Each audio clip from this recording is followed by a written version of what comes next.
శరత్ గారు చెప్పండి, ఏంటి హైకోర్టు అబ్జర్వేషన్ ప్రకారం ఏమనిపిస్తుంది? నేను కూడా విన్నాను కొంచెం, మీరు ఇంకా సీనియర్ న్యాయవాది కాబట్టి మాకు తెలియని ఇంకా కొత్త విషయాలు. అంటే హైకోర్టు అబ్జర్వేషన్ చూస్తే ఏమనిపిస్తుంది, అంటే మూడ్ ఆఫ్ ది కోర్ట్ ఏం కనిపిస్తుంది? వాళ్ళు మూడ్ ఆఫ్ ది కోర్ట్ ఏంది, డైరెక్ట్ ఓపెన్ గా వాళ్ళు సజెస్ట్ చేశారు కదా. జస్టిస్ అభినంద్ కుమార్ షావలి గారు ఏమన్నారు, heavens are not going to fall, you can file an application before the learned single judge for extension of the time, you get the bills approved, let the statutory provision be amended. After the amendment, after the parent provision is amended, you can have subordinate legislation. మీరు చేస్తున్నది సరైన పద్ధతి కాదు. Pending the approval assent of the bill, నువ్వు how can you go ahead with this particular GO, this is totally unacceptable to the law అని చాలా clear గా చెప్పినారు. కాకపోతే ఏంటంటే the most unfortunate part of it is that the court has asked several times the learned advocate general under what provision of law, under what authority the GO has been issued, how could you do you have the power అంటే మాకు power ఉంది under article 162 executive power కింద ఇచ్చిన GO అని చెప్పడే. అసలు ఏమైనా ఉందా అక్కడ ఆర్గ్యుమెంట్? ఎంత అన్ప్రిపేర్డ్ గా వచ్చినారు అందరూ. అసలు ఓ రకంగా చెప్పాలంటే the judges have pointed out the informative in the GO. They said once the bill has been given sent to the assent of the governor has not assented it.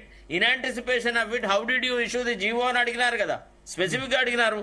What is the secret about it? That means there is lack of integrity, there is lack of sincerity, there is lack of motivation to do anything. It is all eyewash. The particular GO is an eyewash and the so-called halla-bolla is also an eyewash. అది వాస్తవం, అది ఎవడైనా ఒప్పుకోక తప్పదు. కోర్టులో జరిగింది కదా, naked గా in the open court, in the to the view of everybody. The judges very pointedly asked several times. మీరు ఇప్పుడు ఒక్కసారి నాకు ఒక విషయంలో డౌట్ ఉంది. 8వ తేదీ మళ్ళీ విచారణ అన్నారు కదా, 8వ తేదీలోగా ఇప్పుడు నాకు తెలిసి ఎల్లుండి నోటిఫికేషన్ ఇస్తారు. నిన్ననే విఎన్ హనుమంతరావు గారు దాస శ్రవణ్ గారు ఉన్నప్పుడే చెప్పారు సోమవారం నోటిఫికేషన్ ఇస్తాం అని చెప్పారు. సోమవారం అంటే 29వ తేదీ. ఒక విషయం చెప్పాలి భరత్, ఇక్కడ ఒక విషయం చెప్పాలా. ఇప్పుడు ఏంది అని అంటే పిటిషనర్స్ కౌన్సిల్స్ ఆ అప్రహెన్షన్ రేజ్ చేసినారు. ఏమని, once the notification issued we cannot file writ petitions because Ponnuswamy judgment ప్రకారంగా once the election process has been started we cannot interdict through under article 226 అనేది ఉంది కదా, దాని ప్రకారంగా మా రిట్ పిటిషన్స్ ఇన్ఫ్లక్చర్స్ అవుతాయి అని అంటే మీకు ఆ అప్రహెన్షన్స్ అవసరం లేదు. Since these writ petitions have been filed much prior to the issuance of the notification కాబట్టి the cause of action and the merits of this case will survive. This has to be independently decided even if a notification is issued అని clear గా రాసినారు అందులో. అదొకటి. తర్వాత రెండోది, ఈ ప్రభుత్వానికి సంబంధించిన ఇంటిగ్రిటీకి సంబంధించి ఒక విషయం చెప్పాలి. GOMS నెంబర్ 46 ఎప్పుడైతే మేము ఛాలెంజ్ చేసినామో అప్పటి చీఫ్ జస్టిస్ అలోక్ ఆరాధే గారు ఏమన్నారు, మీరు కౌంటర్లు వేసి అన్ని విషయాలు పరిశీలించే వరకు మీరు ఏ చర్యలు చేపట్టద్దు అని చెప్పారు. అండర్టేకింగ్ ని, అడ్వకేట్ జనరల్ ఇచ్చిన అండర్టేకింగ్ ని నోట్ చేసినారు. వీళ్ళు ఏం చేసినారు, సరఫ్షియస్ గా రిజిస్ట్రీలో కౌంటర్ అఫిడవిట్ దాఖలు చేసేసి సడన్ గా వీళ్ళు రిజల్ట్స్ డిక్లేర్ చేసినారు. అప్పటి చీఫ్ జస్టిస్ చాలా అబ్జెక్షన్ చెప్పినాడు, this is not the way state should behave, you should not take us by surprise, you should not do it అని. ఇవాళ ఇన్ని సంఘటనలు జరిగినాక కూడా హైకోర్టు పట్ల ఏమాత్రం గౌరవం చూపెట్టకుండా, పెండింగ్ రెటిఫికేషన్ల పట్ల ఏమాత్రము కన్సర్న్ లేకుండా ఒకవేళ నోటిఫికేషన్ ఇస్తే అది ఎట్లా ఉందంటే లండాట ఆడినట్టు. అంటే నిద్రపోయినప్పుడు ఎవడో బొత్తల కత్తిలు గుచ్చిన మనకు అశ్వత్థామ విషయాలు జ్ఞాపకం వస్తాయి అనమాట.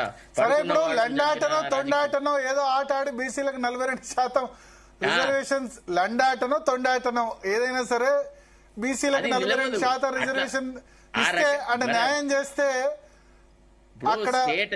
భరత్ గారు, భరత్ ఇప్పుడు state action should be sovereign, state action should be backed up by constitutional provisions, scheme of things. And ఆ ఆర్గ్యుమెంట్ కి అడ్వకేట్ జనరల్ ఆన్లైన్ లో ఆర్గ్యూ చేసినాడంటే the seriousness of the government is understandable. How far is it high court? ఇప్పుడు online లో మన discussion ఎట్లుంటుంది, open court లోపల judge గారిని చూస్తూ జడ్జి గారి హావభావాలు, జడ్జి గారి ఆలోచనలు, ఇతరులు మాట్లాడు అక్కడ ఇప్పుడు మన టీవీ డిస్కషన్ లాగే అక్కడ జరిగింది. జడ్జిలను అసలు మాట్లాడనిచ్చినారా? తలో రకంగా మాట్లాడడం మొదలెట్టినారు. అసలు ఇష్యూయే ఇంకో వైపు వెళ్ళిపోయింది అనమాట డిస్కషన్. అంటే ఎన్నికల కమిషన్ ఎల్లుండి నోటిఫికేషన్ జారీ చేసింది అనుకోండి, 8వ తేదీ, ఒక నిమిషం, ఇక ఎల్లుండి నోటిఫికేషన్ జారీ చేస్తుంది అనుకోండి, స్థానిక సంస్థల ఎన్నికలకి 15 రోజులు చాలు మొత్తం కండక్ట్ చేయడానికి. అంటే నామినేషన్లకి షెడ్యూల్ రిలీజ్ చేసిన తర్వాత 2-3 రోజుల్లో నోటిఫికేషన్ ఇష్యూ చేస్తారు. నామినేషన్లకు 3-4 రోజులు గడువిస్తారు. ప్రచారంకు 6 రోజులు 7 రోజులు, టోటల్ 15 రోజులు. అంటే 29 నాడు నోటిఫికేషన్ వస్తే October 14th election process complete చేయొచ్చు. అట్లీస్ట్ ఎంపీటీసీ జెడ్పీటీసీ సర్పంచ్ పక్కన పెడితే. సో అక్టోబర్ 8th మళ్ళీ విచారణ ఉంది. అక్టోబర్ 8th వరకే నామినేషన్ ప్రాసెస్ దాదాపు మోస్ట్లీ కంప్లీట్ అయ్యే అవకాశం ఉంది. అప్పుడు కోర్టు జోక్యం చేసుకుంటుందా? ఒకటి భరత్, ఇప్పుడు వాళ్ళు ఎలక్షన్ కమిషన్ తరఫున జి విద్యాసాగర్ రావు గారు అపియర్ అయినారు. ఆయనని కోర్టు స్పెసిఫికల్ గా ఒక క్వశ్చన్ అడిగింది, వాట్ ఈస్ యువర్ ప్రిపేర్డ్నెస్ అంటే we are ready, we have requested the state government to give their consent. వాళ్ళు కన్సెంట్ ఇచ్చిన మరుక్షణం మేము నోటిఫికేషన్ ఇస్తాము అని అన్నాడు. అంటే ఈ 4-5 రోజులలో ఇస్తారా అని అంటే అడ్వకేట్ జనరల్ గారు ఏం ఆర్గ్యూ చేస్తున్నారు, వారం రోజుల ఎలక్షన్లు జరగవు కదా, ఎలక్షన్లకు సంబంధించిన అన్ని విషయాలు తర్వాత పరిశీలించవచ్చు, ఇంత పెద్ద గంభీరమైనటువంటి అంశాన్ని హౌస్ మోషన్ లోపల తీసుకువచ్చినారు, so we're unprepared to argue the matter, రేపు రీఓపెనింగ్ రోజున పెట్టుకొని చాలా బతిమిలాడినాడు, గీమాలినాడు. అట్లా కూడా వాళ్ళు ఒప్పుకోకపోతే నువ్వు మాకు ఎష్యూరెన్స్ ఇవ్వు, ఆ 6వ తారీఖు వరకు ఏం చెయ్యా అని ఎలక్షన్ కమిషన్ నోటిఫికేషన్ ఇవ్వదన్న గ్యారంటీ నువ్వు ఇస్తావా అంటే నేను ఇవ్వలేను, నేను సెక్రటరియట్ లో మాట్లాడి విషయం చెప్తా అన్నాడు. 10 నిమిషాలు టైం తీసుకున్నాడు, వచ్చిన తర్వాత మళ్ళీ అదే మాట చెప్పినాడు, ఏమని వారం రోజులు ఏం జరగదు కదా అని. విద్యాసాగర్ ఏమన్నారు, మేము 45 రోజుల లోపల అంటే గవర్నమెంట్ కన్సెంట్ ఇచ్చిన తర్వాత 45 days లోపల మేము నోటిఫికేషన్ ఇచ్చి కంప్లీట్ చేయాల్సిన బాధ్యత మా మీద ఉంది, but as far as our preparedness is concern we are prepare to give notification at any time అనే మాట మాట్లాడినారు. ఇది వాళ్ళు కోర్టు దగ్గర ఆర్గ్యూ చేసిన విధానం.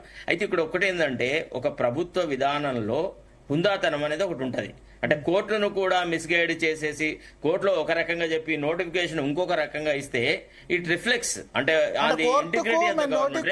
నోటిఫికేషన్ ఇవ్వమని ఎక్కడ చెప్పలేదు, ప్రభుత్వం నోటిఫికేషన్ ఇవ్వము అని ఏం చెప్పలేదు. అర్జెంట్ మేము ఏం జరగదు అనే మాట విద్యాసాగర్ అన్నాడు, ఏం జరగదు అని అడ్వకేట్ జనరల్ అన్నాడు. మరి అడ్వకేట్ జనరల్ మాటకి ఏమైనా శాంక్టిటీ ఉండదా కోర్టులో? చెప్పండి. ఫస్ట్ లా. ఇప్పుడు ఎగ్జాంపుల్ నేను ఒక మాట అడుగుతా, ఎల్లుండి నోటిఫికేషన్ ఇచ్చారనుకోండి, మళ్ళీ పిటిషనర్ వెంటనే వెళ్ళి నోటిఫికేషన్ ఇచ్చారని మళ్ళీ ఇదే బెంచ్ తట్టడానికి అవకాశం ఉంటుందా లేదా? ఉండదు. ఒకవేళ ప్రభుత్వం తొండాట ఆడి నోటిఫికేషన్ అంటూ ఇస్తే they may go head as they want. వాళ్ళు మళ్ళీ ఆ పొన్నుస్వామిని తీసుకొస్తారు. ఇదే అడ్వకేట్ జనరల్ మళ్ళీ 4 మార్చి అట్లా కూడా ఆర్గ్యూ చేస్తారు. ఎందుకంటే మేము జిఓఎంఎస్ నెంబర్ 46 లో చూసినాం, చీఫ్ జస్టిస్ అలోక్ ఆరాధే అడిగినాడు డైరెక్ట్ గా, నువ్వు మాకు ఇచ్చిన ఎష్యూరెన్స్ ఏంది, నీ అండర్టేకింగ్ మేము కోర్టులో రిజిస్టర్ చేసినాక కూడా నువ్వు రిజల్ట్స్ డిక్లేర్ చేసేసి you have literally back stopped, you have played with our trust in you అనే మాట మాట్లాడినారు. సో కాబట్టి ఇది క్వశ్చన్ ఏంటంటే, నీతి నిజాయితీ అనేది గత ముఖ్యమంత్రులు అయితే ఇట్లాంటి పనులు చేయకపోదురు. మరి ఈ ముఖ్యమంత్రి వ్యవహార శైలి చాలా డిఫరెంట్ గా ఉంది. He wants to win the game. ఏ బీసీల రిజర్వేషన్ కాదు, in any game he wants to win it by hook or crook అనేది అంతే. కానీ బీసీలకు రిజర్వేషన్, ఎంబీసీలకు రిజర్వేషన్, వాళ్ళ పట్ల కమిట్మెంట్ ఉంది, ఇట్లాంటి పెద్ద పెద్ద మాటలు ఈయనకు సరిపడవు. ఓకే. సో ఒకసారి వల్లభరెడ్డి రవీంద్ర రెడ్డి గారు తీసుకుందాం.